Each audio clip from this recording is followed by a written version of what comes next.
in Kolkata. Madam, we are greatly honored to have you here with us.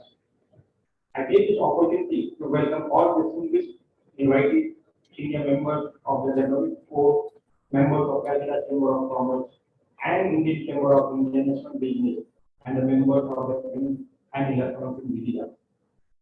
Before I start, I would like to introduce our Honorable Consul General, Mr. Rowan Ainsworth.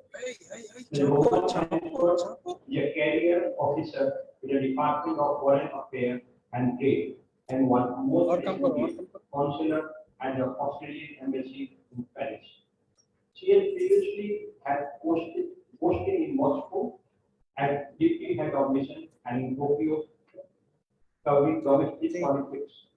In Australia, as Director of the Northern, Central and Eastern Europe sector, Head of the Department of Foreign Affairs, State Office in Tasmania, Assistant Director in the Asia Pacific Economic Cooperation Branch, Assistant Governor, Convener of the National Trade and Investment Outlook and Conference, and on the Japan Desk. As Consul General in Kolkata, with Ainsworth is supporting Australia's expanding trade, commercial and investment interests in the eastern and northeast India, state of West Bengal, Arunachal Pradesh, Assam, Bihar, Chhattisgarh, Jharkhand, Manipur, Meghalaya, Mizoram, Nagaland, Odisha, Sikkim, and Tripura. Now coming back to our chamber. Our chamber was founded in 1830. Calcutta Chamber of Commerce has been playing a pioneering role in fostering trade and commerce. The membership profile of our chamber comprises engineering, automobile, farm machinery, steel, textile, jute, tea, plastics, real estate, household products, paper, import and export, and IT sector, among other business. And Australia and India established diplomatic relations in the pre-independent period. Both governments recognize that there is significant potential for further cooperation. Two-way Prime Minister visit built significant momentum in the relationship and affirmed the strategic partnership. Indo-Australia trade and investment are set for a quantum jump. Both the Indian and Australian government have in the recent years invested extraordinary efforts in order to bring Indo-Australia economic ties closer to their immense potential. The ties between India and Australia received new dimensions with both the countries agreeing to take the to a new strategic position and to enhance their cooperation in the field of education, energy security, space research, trade and business. Two-way trade between India and Australia increased from $30.6 billion in 2007 to $24.3 billion in 2020. India and Australia signed an interim economic cooperation and trade agreement on April 2022. Both the countries reaffirmed their commitment to conclude the comprehensive economic cooperation agreement by the end of 2020. The pact will eliminate our lower tariffs on a huge number of goods on both sides, along with the proactive measures to remove non-trade barriers. The ECTA covers the gamut of economic and commercial relations, including trade in goods and services, rules of origin, technical barriers to trade, dispute settlement, and customs procedures. Several labor-intensive India's export, including textiles, apparel, agriculture, and fish products, leather, footwear, furniture, and sport, jewelry, engineering goods, and medical services are expected to get from the immediate duty free tax. However, the intensity and quality of political and economic cooperation between Australia and India have not reached their full potential. Both are among the top 20 world economics. So India and Australia must now explore ways to upgrade bilateral cooperation in the emerging multipolar world. There is a need for more meetings and cooperation at three levels: government to government, business to business, and people to people, in order to bridge the information gap and increase the mutual understanding. And then now I request Mr. Manpreet Singh, Executive President, Indian Chamber of International Business, to give his introductory remarks. Once again, I thank you all for coming here. Thank you. Hello, yeah.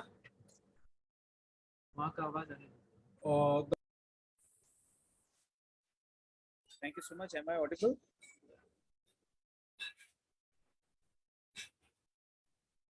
Yes, sir, you are audible.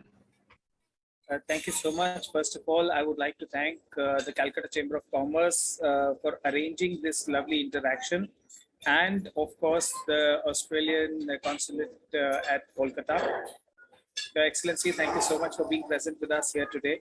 It's a pleasure to be with all of you all remotely, of course, but I'm sure that this is a new beginning between India and Australia. The northeast and eastern part of India has one of the largest potential when it comes to international interactions. The 8 states of the northeast India have been connected to the eastern part of the world since centuries, not only decades. This potential and cultural connect has been a force that can be exploited and utilized for mutual growth between India and Australia. Australia has been one of the forefront when it comes to climate change control, supporting with green technologies, and interacting with the industry and academia to push across the agenda of the COP26, and also to increase the grassroots connect with the industries and academia. It is a great honor for us to be part of this initiative and connect the economic part of Indian and Australian businesses. We are majorly focusing on small and medium businesses, and this is the sector which has a huge potential when it comes to things across sectors. It's not only trade, not only imports or exports, but it is more importantly the people to people connect. That is one of the most important aspects in international relations when it comes to financial and economic aspects. When we find that this relation gives access to the Indian businesses, not only to Australia, but the entire 12 countries of the Oceania region. This is one of the huge potential that we fail to realize, and we look at the traditional markets. We have access to the entire Oceania region through Australia for Indian businesses and vice versa. The economic bloc and the advantage of the trade treaties that have been recently signed and are still cementing the relations between India and Australia have been led by none other than the Prime Minister Narendra Modi. He has focused on the bilateral relations and ensured that organizations such as the Calcutta Chamber of Commerce and the Indian Chamber of International Business take lead and take this forward and take the relevant next steps to connect the businesses and trade and the people of both these countries. I'm sure that under your leadership, Excellency, the entire Eastern India will be more than happy to connect with Australia and Australian businesses and to ensure that there is mutual growth and understanding. Australia has been part of the natural connect of Indian diaspora, and we have seen that the presence of Indians in Australia has been steadily increasing. Not only increasing in presence, but the investments of Indian companies in Australia has been having double-digit growths. This gives us the potential to exploit this relationship all the more and ensure that under the SEPA and the trade agreements that are being signed to enhance this relationship and bridge the gap that we have been assuming is there because of the distance.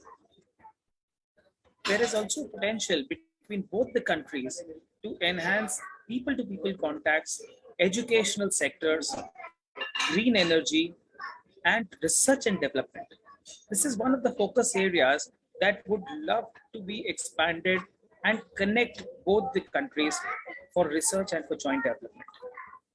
Under the leadership of the Australian High Commission in India, and of course, the Consulate of Australia in Calcutta, I am sure that this will increase our relations and growth prospects.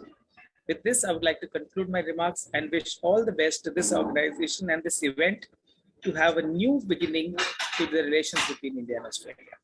Thank you.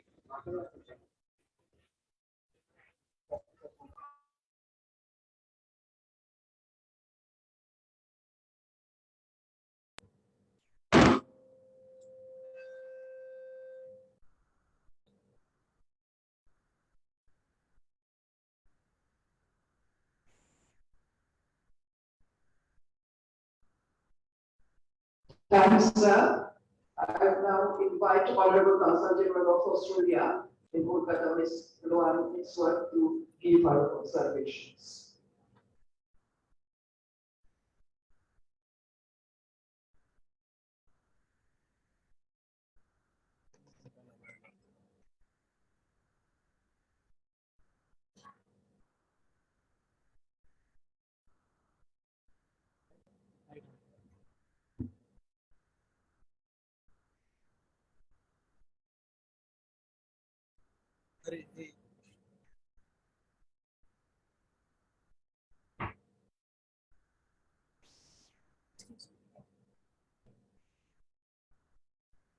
Thank you very much for inviting me here today to talk about the India-Australia commercial relationship, specifically about the India Economic Strategy Update and the economic cooperation free trade agreement which we have recently signed. It really is a pleasure to join you here today to talk about these opportunities because there is so much to talk about, there is so much going on in the relationship. As we enter the 75th year of India's independence, we celebrate the incredible and continuing progress of the Indian nation and the strengthening of the ties that bind us, including as Indo-Pacific democracies. My boss, the Australian High Commissioner in Delhi, often says that Australian and Indian ties have never been stronger, and I couldn't agree more. And it's particularly true when it comes to the trade and economic relationship. Australia-India relations are reaching new heights. As you know, and as we mentioned, there are in particular two recent events which underline our country's ambition for the elevation of the relationship. And that is an update to the India Economic Strategy, including the Australian government's $280 million, and that's 1,500 crore rupees, of funding for new cooperation proposed in the update. And secondly, the signing on the 2nd of April of the Australia-India Economic Cooperation and Trade Agreement, which we refer to as the Aussie ECTA. These initiatives are a real demonstration of our close bonds, our aligned interests, and importantly, our trust in one another. Both sides understand and appreciate that our economies are highly complementary. We can provide the inputs that India needs for your burgeoning high-tech industries, for example. Both countries are working hard to continue creating opportunities that will lead to the jobs and business growth that underpin our shared economic prosperity. And we recognise the mutual benefits of working together as partners and as friends. The Indian Economic Strategy Update is a part of that picture. The update builds on Australia's 2018 seminal report, which recognised the importance of India and Australia to each other's economic prosperity over the coming decades. And I'm a big fan of the original strategy. One of which is the establishment of an Australian consulate here in Kolkata. Thanks to that, here I am, and with recognition to the importance of the relationship of this region. And the original strategy looked at the relationship out to 2035. As you can see, it was a pretty huge tome, 500 pages here, and you all have a copy of the new update, a slimmer volume for sure. It's looking at the next 5 years, and it's much more sharply focused. It's a practical action plan for Australia to achieve its long-term economic ambitions with India, and it's a clear signal of our strong ongoing commitment. And what are those long-term ambitions, you might be asking? Well, they actually haven't changed since the original 2018 India economic strategy. We would like to deepen economic integration with India, and more specifically, make India one of Australia's top 3 trade and economic partners. But while our ambitions have not changed, the world has changed. This update responds to those changes, recognizing the evolving challenges and opportunities for both countries.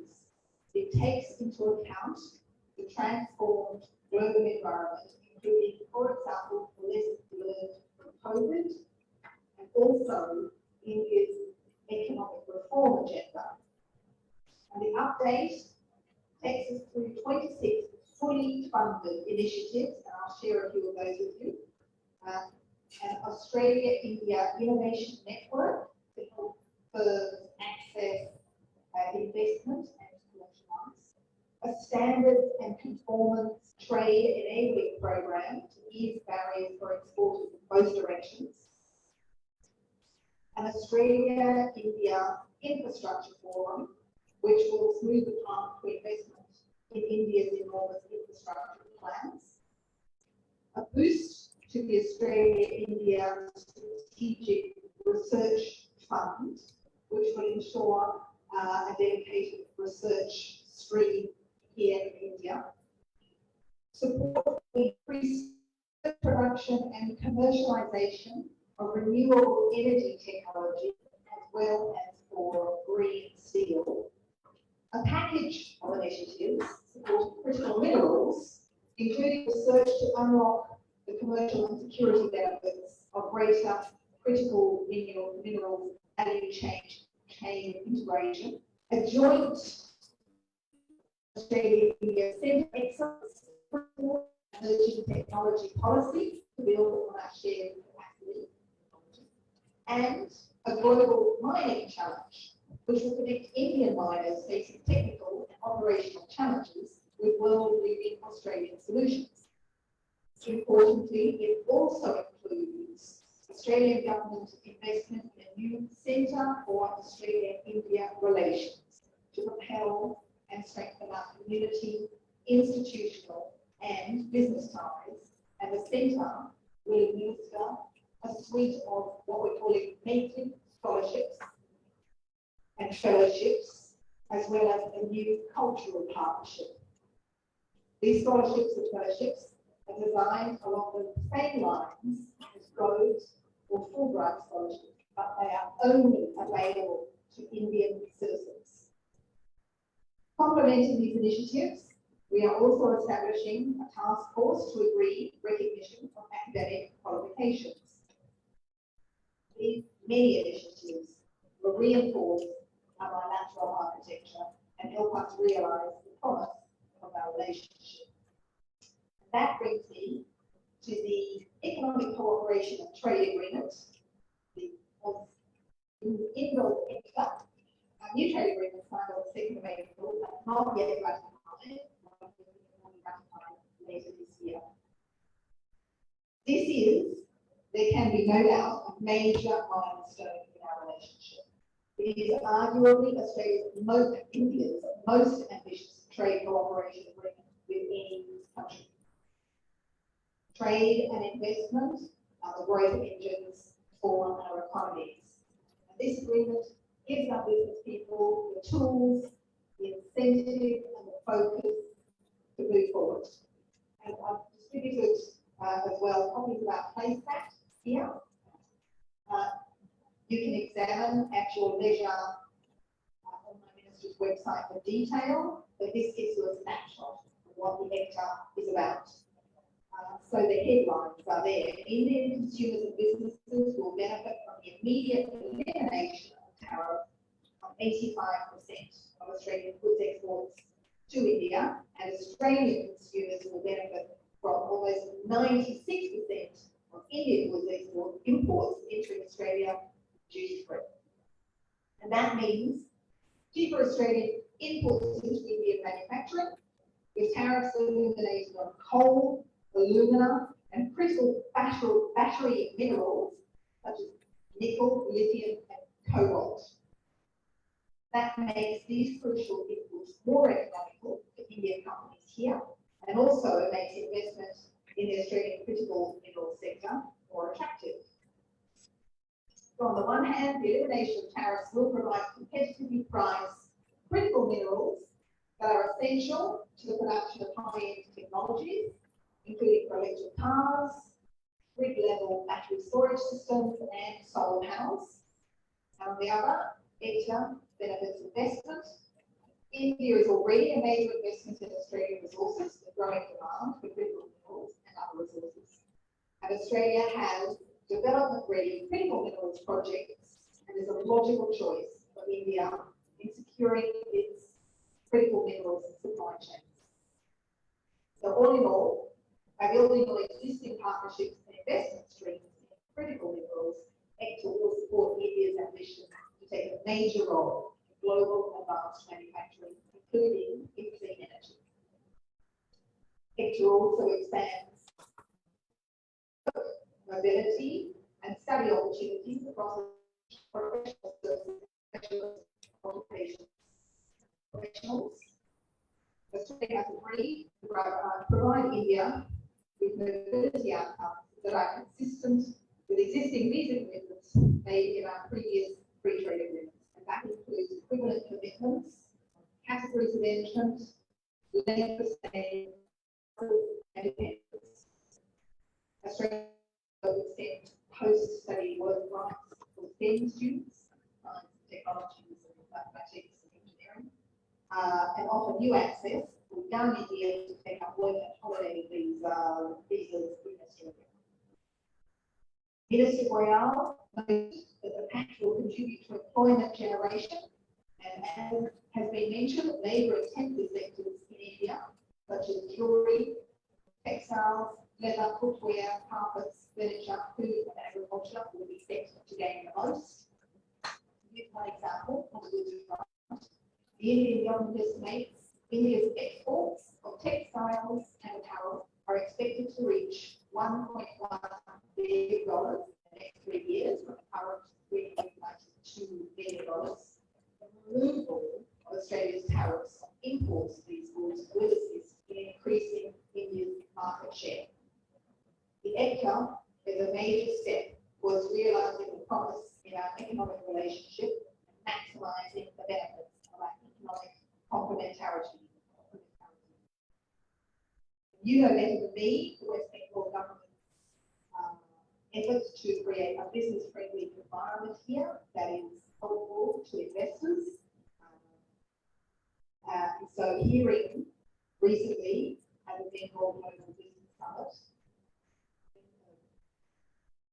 Minister, well, Dr. Beatrice, I'm not sure if Minister is right, glowing there on the West Bengal economic growth makes me think that companies here are really in a pole position to take advantage of the new opportunities available when this agreement is ratified.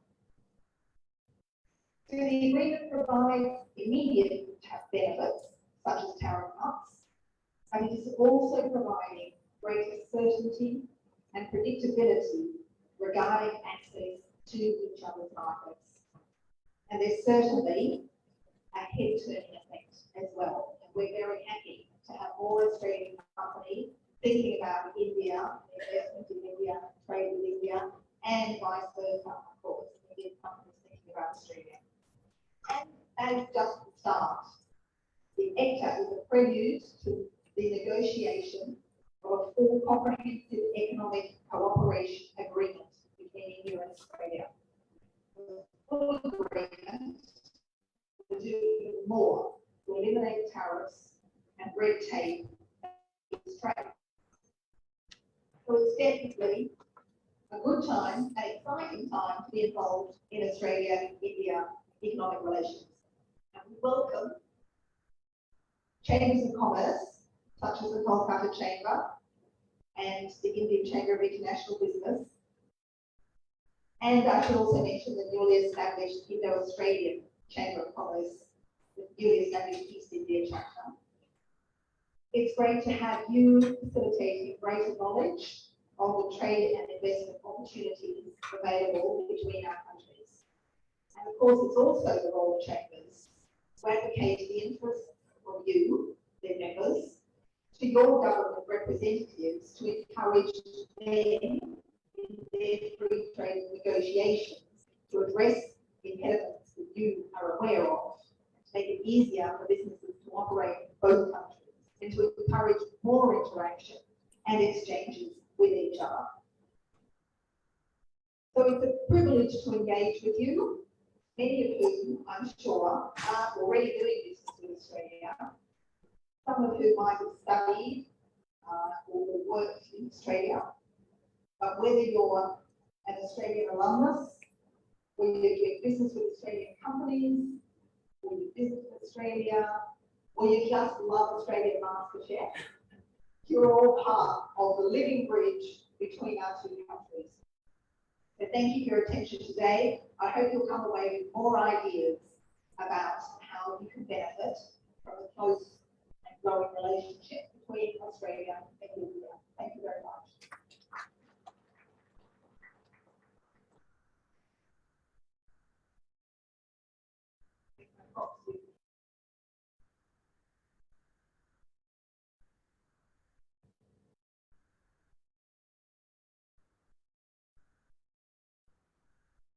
Thank you very much, Madam, for your illuminating account of Australia-India relations, achievements, and prospects.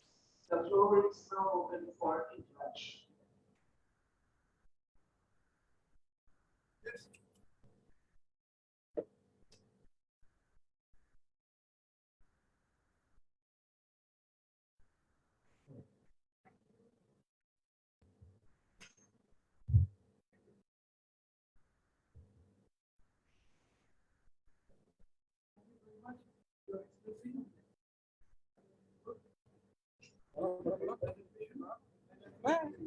Australia.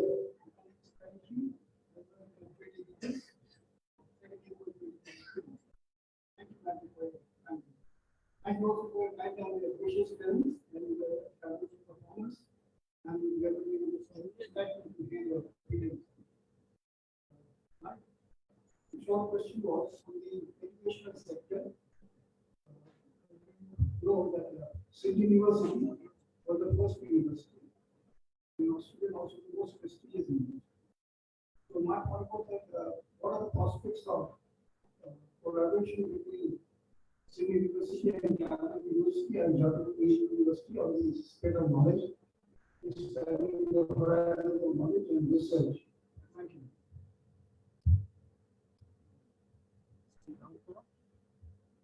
Thank you very much. I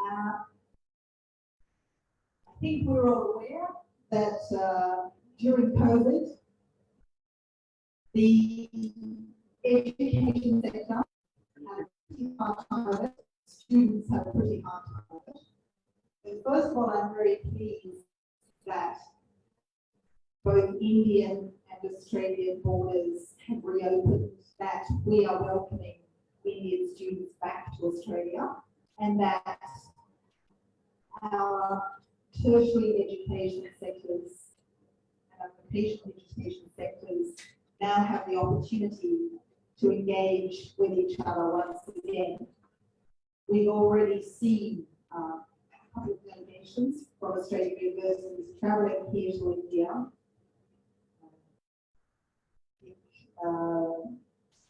Curtin University, I'm just looking at my colleague here. Curtin University is arriving this week. Right out, there we go. So there is a great interest from Australian universities in engaging with partners here and also looking more closely at joint degrees and how we might be able to move forward there. And one of the keys to that, of course, is to have reciprocal recognition of qualifications, which will enable students doing those joint degrees to be able to receive recognition whichever country they're working in. And to that end, that is one of the issues that's been addressed in the update here, is to set up a working group to examine exactly that question and how we can move forward with that. On the specific issue of Sydney University and Kolkata University, I'm afraid I can't answer that question immediately, but all I can say is in the broad, there is certainly a lot of interest, and if Kolkata University lecturers, specific areas, researchers there are interested in getting in touch with Sydney University counterparts, we'd be happy to compensate.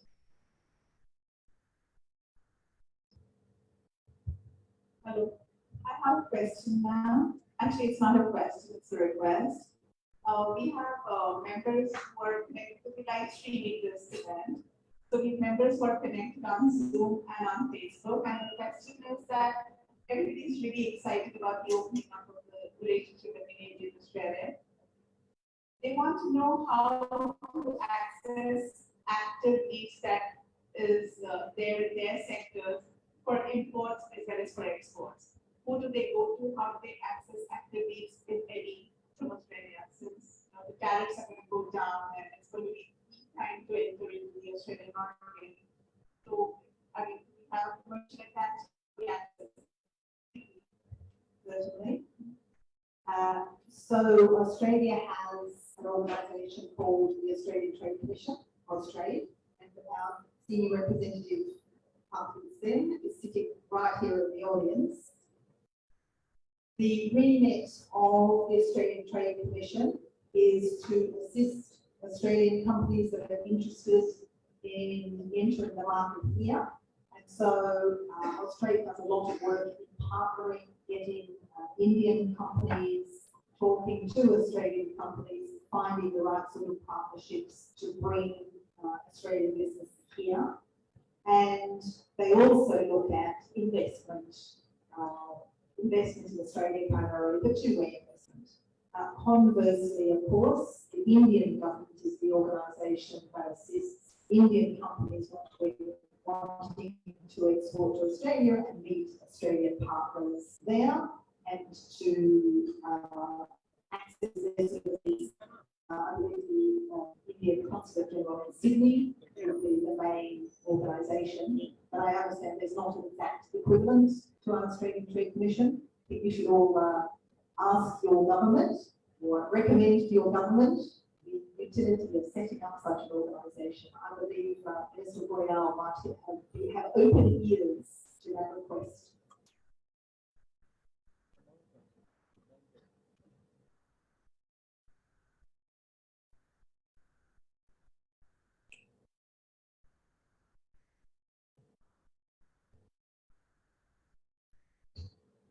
It's indeed a nice interaction with you this time after a long period of time of pending. My question to you is that how could you strengthen the bilateral trade with Eastern Zone specific? Because there are a lot of opportunities lying with us for geological indicator product, which is called GI product. About 56 items are there listed in GI altogether.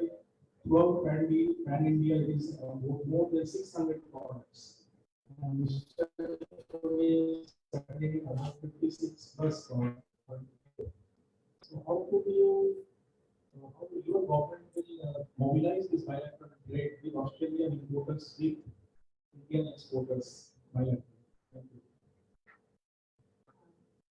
As mentioned, through Austrade is one avenue that we bring companies together. Also, we're hoping that we will be bringing an Australian trade mission over to India later this year. That's an idea that's in the works. It's not been confirmed at the moment, but we're hoping that that will be possible. That would cover a range of different sectors. So there are all sorts of possibilities and ways in which Indian and Australian businesses can link up. Again, I don't know what the Indian government is planning at the moment. I'm just going to look to are you aware of anything in the works?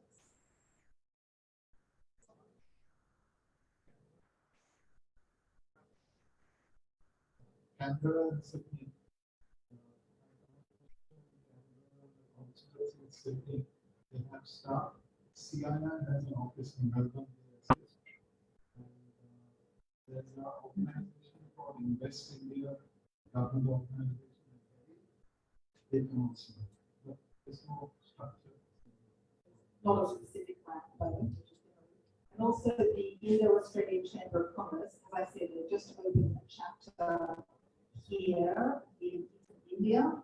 And like this chamber, they're a good networking chamber, but they specifically focus on Australian and Indian businesses, bringing them together. So there's another avenue. And then the last thing I would suggest is if you're very interested in exporting to Australia, is look at the detail of the NEFTA agreement. If you go on to my ministry's website, and I think the information is given on the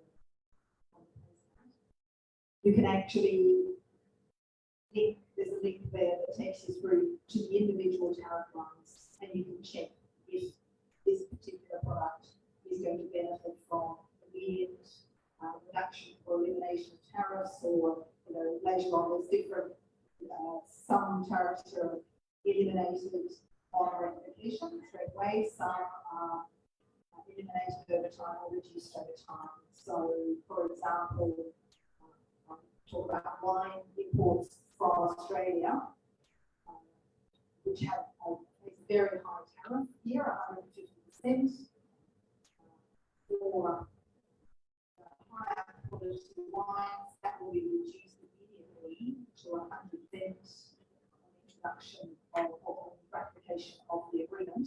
Because I think, well, that's still a high tariff. If you're a wine drinker, you might be thinking, well, that's still high. Yes, it is, but it's still a 1/3 drop. But then over the following 7 years, that will continue to decrease. So you'll see that there's all sorts of different, depending on the product, there's different reductions at different times, but it covers a huge range of products. I hope that both the countries, ICIB is our platform, buyers and sellers meet. This mandatory chapter to interact with both the parties actually. This is the so that exchange program of buyers and sellers with KGR is also there. I said to conduct a BSF with India and Australia, that would be a very welcome move for both of us.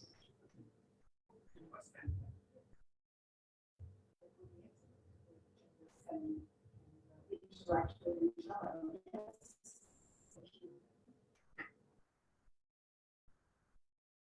Anybody would like to raise a question?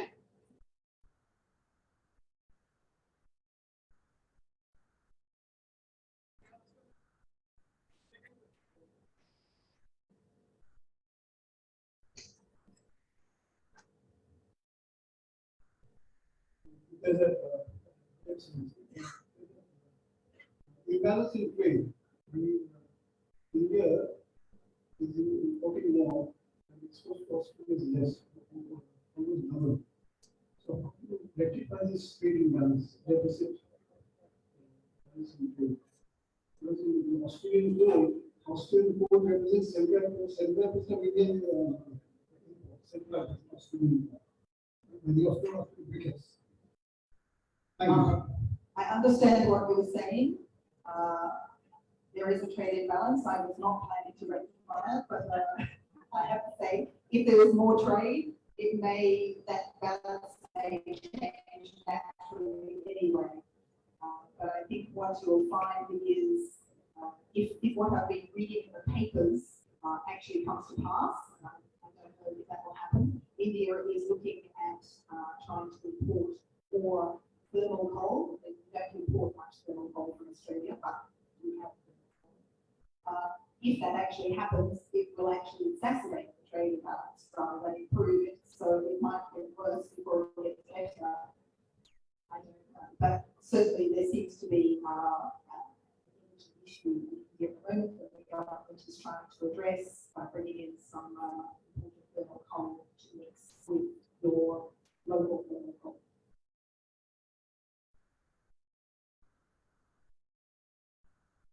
Podium.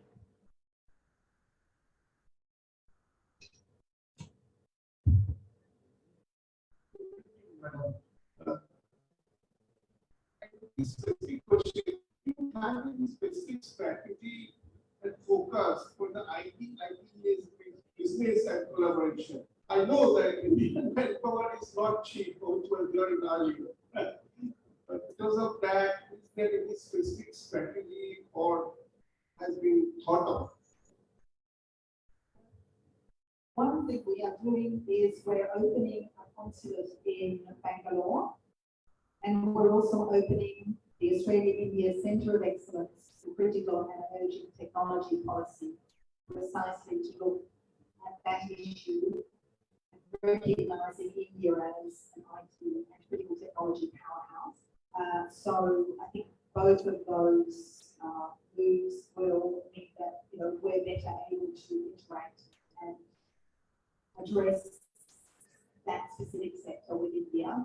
I expect the new consulate will probably open by the end of this year.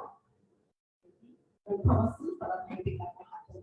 And the Centre of Excellence for Critical and Emerging Technology as well around the same timeline to bring those both online.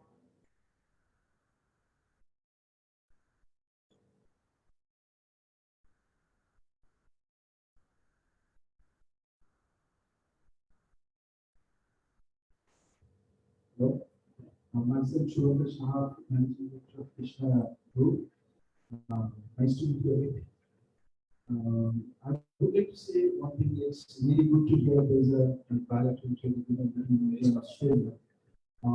We would like to get connected to some of the manufacturers in Australia manufacturing lithium batteries, because our government in West Bengal, we are trying to make all electric vehicles and public transport. So one connect we would like to have.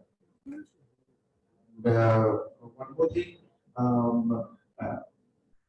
Bengal is actually a place of good investments, and like last our minister has decided a lot of investments she's looking. So any plans of Australian companies investing in Bengal right now? On the matter, at the Bengal Global Business Summit, an Australian company, Logos, announced an investment of $100 million in Kolkata, just north of Kolkata, to establish a logistics hub there. I think that was our big headline from the BGBS. Sorry, what was the other question? I just come out of my head. Sorry. Oh, sorry, of course. Australia is not a big manufacturer of lithium batteries. We produce lithium. I think we have 17% of the world's reserves, but also I think we were the biggest exporter of lithium last year. So we have the critical minerals, not only lithium, but other important critical minerals that support battery making. And I think that is exactly why we have great complementarity, because rather than just buying lithium batteries from Australia. Actually, India is setting up their own lithium battery capabilities. At the moment, it's just assembly, but I know that some companies are looking at cell manufacture here. So we can provide critical minerals to support that industry in the long term, not tomorrow, obviously, but in the long term, we have the critical minerals that will support that industry as it comes online. And you know, India will be producing batteries that are made in India to support your electric car industry and other battery industries. I mean, it's not just cars, there's also energy storage systems which support stabilization of the electricity grid when you're using solar power and sort of renewable energy that's not available 100% of the time. We need battery storage to support that. We'll be there.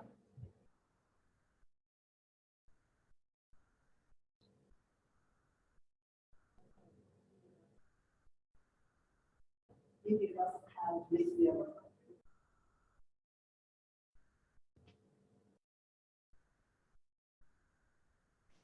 They have to be part of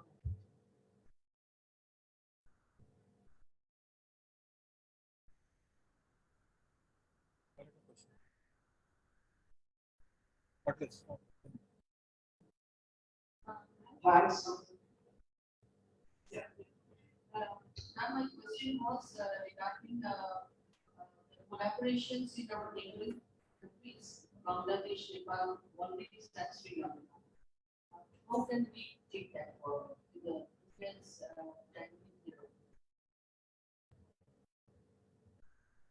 How can Australia take forward India's collaboration with Sri Lanka and Bangladesh?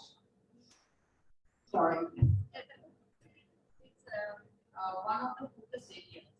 So, this can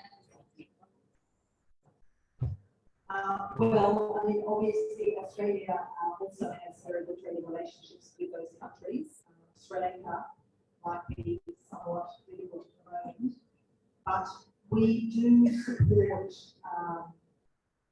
collaboration with what we call Bay of Bengal countries, and probably on the more the political side, the Quad is very interested in supporting regional connectivity and regional, I guess, looking at the issues that can assist that regional connectivity. So, for example, Australia has agricultural projects which across India bring together. We have water projects similarly which are replicated in the northeast and also Bangladesh. So I think looking at improving the connectivity between the four countries that assists with overall trade policy as well.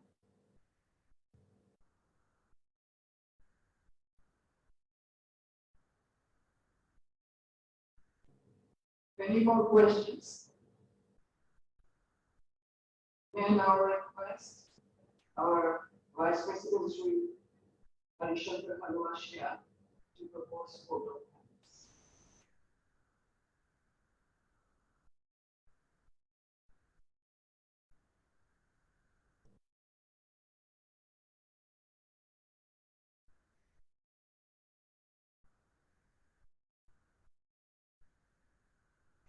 Thank you, ma'am. To both the guests sitting on the dais and other dignitaries, distinguished guests, ladies and gentlemen present here today. I would like to thank Pence Rowan and his group, Honorable Consul General of Australia in Calcutta, for sparing our valuable time and sharing with us recommendations that can create a mutual beneficial business environment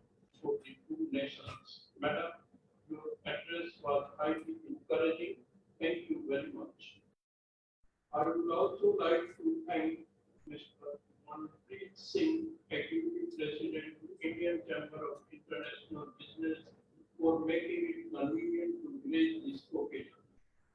Relations between India and Australia have reached to a new maturity based on dependent connections between society, economics, education sector, and policy establishments. This position, these two democracies were to work together to advance their interest in a shared Indo-Pacific region. Both the countries need to catalyze the bilateral relationship, encouraging states and cities in both countries to connect more with each other, build industries and research lines so that Indian business can commercialize and scale up research from Australian universities. Improve business and regulatory environment to enable cross investment by the private sector in two countries. I take this opportunity to extend our gratitude to distinguished guests for participating in the event. I convey my thanks to the print and electronic media for the efforts they are taking for coverage of the event. With these words, I now propose a hearty vote of thanks to Honorable Consul General Shaw and request all of you to carry it with acknowledgement. I would now request